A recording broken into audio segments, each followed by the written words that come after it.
Merhaba boğalar, Kasım ayı gökyüzü gündemine hoş geldiniz.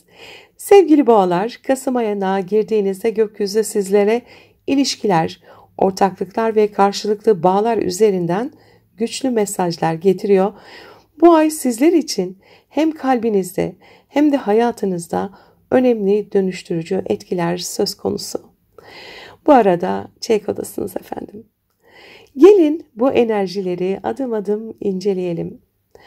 Kasım ayı boyunca Güneş Akrep Burcu'nda ilerliyor. Bu da sizler için ilişkiler, evlilik, ortaklıklar ve karşılıklı bağlar alanını aydınlatıyor. Bu dönemde partnerinizle daha derin bağlar kurmak isteyebilirsiniz. Ancak Akrep enerjisi her zaman yüzeydeki pürüzleri silmez. Tam aksine saklanmış gerçekleri görünür kılar. Bu süreçte ilişkilerde krizler yaşanabilir. Ancak bu krizler sizleri daha sağlam bir bağ kurmaya yönlendirebilir. Merkür ise Yay burcundaki yolculuğuna devam ediyor. Ortak paylaşımlar, finansal konular ve duygusal derinlikler üzerine düşüncelerinizi yoğunlaştırıyor. Fakat İkizler burcundaki Uranüs'le de karşıtlık yapıyor.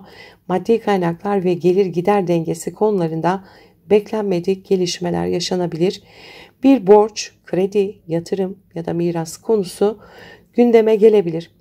Ayrıca kendi değerinizle ilgili zihinsel bir sorgulama içinde olabilirsiniz. Bu etki size şunu söylüyor: gerçek güven yalnızca maddi kaynaklarda değil, içsel gücünüzde saklı. Yönetici gezegeniniz Venüs sizleri çok yakından etkileyecek bu ay. Terazide ilerliyor Venüs. Günlük yaşam düzeninizi ve iş arkadaşlarınızı ve sağlık konularını öne çıkarıyor. Ancak Koç burcundaki retro Kiron perde arkasına gizli kalan yaralarınızı açığa çıkaracak. İş ortamında ya da günlük rutinde yaşadığınız huzursuzluklar eski yaraları tetikleyebilir. Çünkü Venüs ile Kiron arasında bir karşıtlık var. Yengeçteki Jüpiter bu ikiliye kare yapacak. İletişim ve yakın çevre konularında gerilimleri büyütebilir. Kardeşleriniz, yakın akrabalarınız ve çevrenizle ilgili yoğun gündemler olabilir. Gökyüzü size diyor ki önce kendi içinizde şifa bulun. Sağlık ve iş konularında dengeli bir düzen kurduğunuzda çevrenizle de uyumu yakalayacaksınız. Mars'ın Akrep Burcu'ndaki hareketi sizler için ilişkiler ve ortaklık alanını bir kez daha gündeme taşıyor ve Mars Lilith'le kavuşuyor. İlişkilerde bastırılmış öfke, kıskançlık veya güç çekişmelerini açığa çıkarabilir. Ancak gökyüzünde büyük bir su üçgeni kuruyor. Mars, Jüpiter ve Satürn uyumlu açılar yapıyorlar. Bu da sizlere özellikle sosyal çevre, arkadaşlıklar ve aile bağları üzerinden güçlü bir destek getiriyor. İlişkilerde kriz yaşasanız bile bu krizin sonunda hem daha olgun bir bakış açısı hem de daha derin bir bağlılık kazanabilirsiniz. Bu süreç sizlere birlikte güçlenme mesajı getiriyor. Uranüs, Plüto, Neptün arasında uyumlu açılar var Kasım ayı boyunca. Kolektif olarak sistemlerin değiştiği bu dönemde sizler de köklü bir dönüşümün içindesiniz. Uranüs burcunuzda retro hareketini sürdürürken Plüto kariyer alanında sizi yeniden yapılandırıyor. Neptün ise sosyal çevrenize yeni bir vizyon katıyor. Bu etkiler sizin için hem kişisel kimliğinizde hem de iş ve sosyal hayatınızda büyük değişimlere işaret ediyor. Eski kalıpları kırıp daha özgün ve vizyoner bir yol seçme zamanı. İçinizden gelen ben artık farklı bir hayat yaşamak istiyorum duygusu bu ay çok güçlenebilir. Lilith Akrep Burcu'nda, Kironsa Koç Burcu'nda kare açı yapıyorlar bunlar.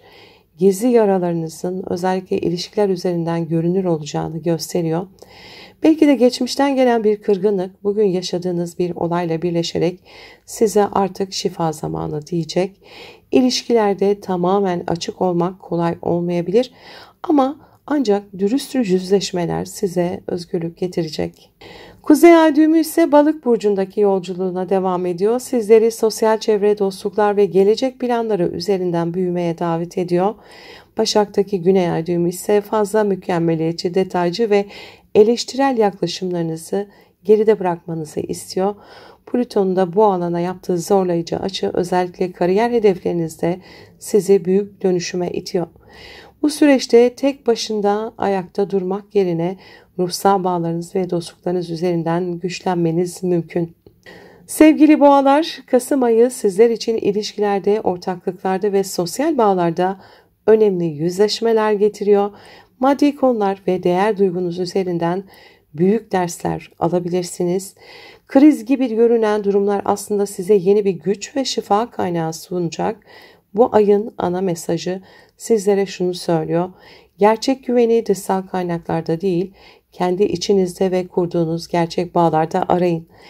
İlişkilerinizde dürüstlükle ilerleyin ve dostlukların gücünü hafife almayın. Sevgili boğalar, Kasım ayı sizler için ilişkiler, ortaklıklar ve finansal konularda oldukça yoğun geçecek. Gökyüzü sizi köklü kararlar almaya yönlendiriyor. Gelin gün gün inceleyelim. 4 Kasım'da Mars Yay burcuna geçiyor ve Uranüs'le karşıtlık yapıyor. Mars'ın Yay'a geçişiyle birlikte ortak finanslar, krediler, borçlar ve paylaşılan kaynaklar gündeme geliyor.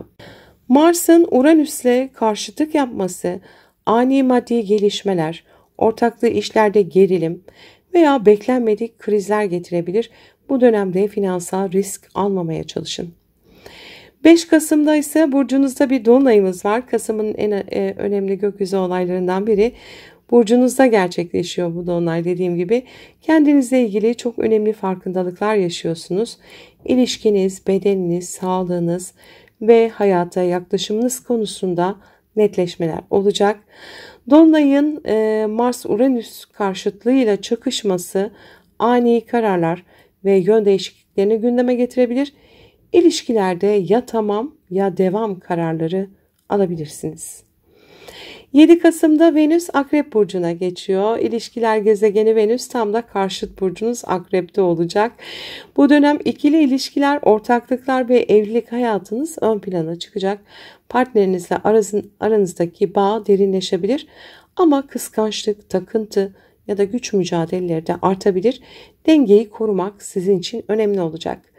8 Kasım'da Jüpiter ileri hareketini bitiriyor ve durağanlaşıyor. Kardeşler, yakın çevre, eğitim ve iletişim alanındaki şanslarınız yüksekti bu dönemde. Ancak Jüpiter durağanlaşınca ve 17 Kasım'da tekrar retroya başlayacak. Mart 2026'ya kadar bu alanda yavaşlamalar yaşanabilir. Bu dönem yeni bir eğitim ya da anlaşma başlatmak yerine geçmişte kalan konuları yeniden değerlendirmek daha doğru olacaktır. 9 Kasım'da Neptün durağanlaşacak. O da geri hareketteydi biliyorsunuz. Sosyal çevreniz, arkadaşlarınız ve geleceğe dair hayalleriniz bu etkiyle sınavdan geçiyor. 9 Ocak'ta tekrar ileri hareketine başlayacak. Ama bu arada yanıltıcı durumlar veya hayal kırıklıkları olabilir. Kimlerle yol almanız gerektiğine dair netlik kazanmak için evren size işaretler gönderecektir. 10 Kasım'da Merkür Retrosu başlıyor. Ortak finanslar, krediler ve miras konularında etkili olacak. Önümüzdeki 29 Kasım'a kadar maddi belgeler, sözleşmeler veya ödemeler konusunda çok dikkatli olmalısınız. Geçmişten gelen bir borç veya finansal mesele tekrar gündeme gelebilir bu dönemde. 13 Kasım'da Merkür de retro bu arada, Mars'la kavuşacak ve Ay da kare yapıyor olacak bunlara.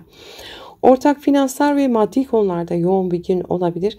Hızlı kararlar almak isteyebilirsiniz ama Başak'taki ayın kare açısı aşk, çocuklar ve keyif alanlarında sizi zorlayabilir. Harcamalara dikkat edin. Ani tepkilerden de uzak durun bu dönemde. 19 Kasım'da Plüto Retrosu bitiyor. Kariyerinizde uzun zamandır devam eden dönüşüm süreci artık hız kazanacak. Plüton'un ileri harekete geçmesi toplum önündeki rolünüzde önemli değişimleri beraberinde getirecek. Yeni bir otoriteyle tanışabilirsiniz. Ya da kariyer hedeflerinizde büyük bir adımda atabilirsiniz. Kovanın bir derecesinde tekrar ileri hareketine başlıyor olacak. Plüto uzun zamandır durağandı. Sevgili boğalar, 20 Kasım'da Akrep Burcu'nda bir gerçekleşecek yeni ayımız var tam karşınızda. Kritik bir dönem bu dönem sizin için. Hayatınızda özellikle ilişkiler, ortaklıklar ve ikili bağlar üzerinden çok güçlü dönüşümleri gündeme getiriyor. Bu yeni ay Güneş, Ay, Retro Merkür ve Lilith'in aynı noktadaki kavuşumuyla doğuyor. Yani partnerinizle, eşinizle ya da iş ortağınızla aranızda gizli kalmış meseleler söylenmeyen sözler ve bastırılmış duygular bir anda yüzeye çıkabilir. İletişimde yanlış anlamalar, geçmişten gelen kırgınlıklar ve güç dengeleri masaya yatırılabilir.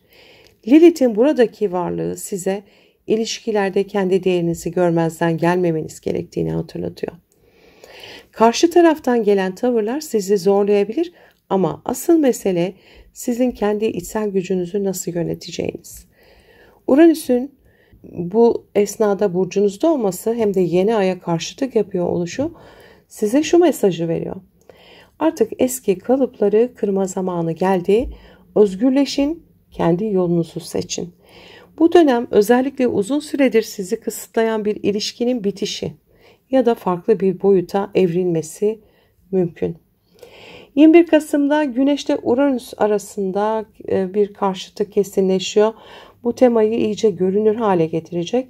Partnerinizle aranızda bir güç savaşı yaşanabilir ya da sizi şaşırtacak bir gelişme olabilir. Bu süreçte ani kararlar alabilirsiniz. Fakat unutmayın, bu kararların amacı sizi daha özgür ve daha güçlü kılmak. 22 Kasım'da Güneş Yay burcuna geçecek ve odak noktanız biraz daha değişecek. Artık gündeminiz ortak para kaynakları, eşinizin finansal durumu, krediler, borçlar ve miras gibi konulara kayacak. Yani yüzleşme sadece duygusal anlamda olmayacak, maddi boyutta da karşınıza çıkacak. Fakat yay enerjisi burada size daha geniş bir perspektif kazandıracaktır. Krizlerden ders çıkarıp yolunuzu yeniden planlayabileceksiniz. 25 Kasım'da Retro Merkür ile Venüs kavuşacaklar yine Akrep burcunda. Bu kavuşum ilişkilerde geçmiş meselelerinin tekrar konuşmasını getirebilir. Eski defterler açılabilir, unutulduğunuz sandığınız konular yeniden gündeme gelebilir. Aynı zamanda iş ortaklıklarınızda finansal konuları çözmek için önemli görüşmeler yapabilirsiniz. Bu süreç biraz yoğun duygular barındırsa da şifalandırıcı olma potansiyeli yüksek. 29 Kasım'da Merkür Retrosu sona eriyor. İletişim alanında yaşadığınız karışıklıklar, yanlış anlaşılmalar artık geride kalıyor. İkili ilişkilerde daha net bir ifade, daha sağlıklı bir iletişim kurma şansınız olacak. 30 Kasım'da Venüs Yay burcuna geçiyor. Bu geçişle birlikte ilişkilerde daha özgür, daha hafif ve iyimser bir dönem başlıyor. Partnerinizle paylaşımlarınızda daha anlayışlı olabilir. Yeni başlangıçlar için adımlar atabilirsiniz. Maddi konularda da ortak gelirlerde bir rahatlama görebilirsiniz. Sevgili boğalar, Kasım ayı sizin için büyük bir sınav niteliğinde. İlişkilerde ve ortaklıklarda hem duygusal hem finansal boyutta özgürlüğünüzü ve değer duygunuzu test eden gelişmeler yaşayabilirsiniz. Unutmayın, Uranüs'ün amacı sizi zincirlerinizden kurtarmak. Kendi gücünüzü fark edip özgürleşmekten korkmayın. Mutlu, umutlu, verimli bir ay geçirmenizi dilerim. Sevgiyle kalın.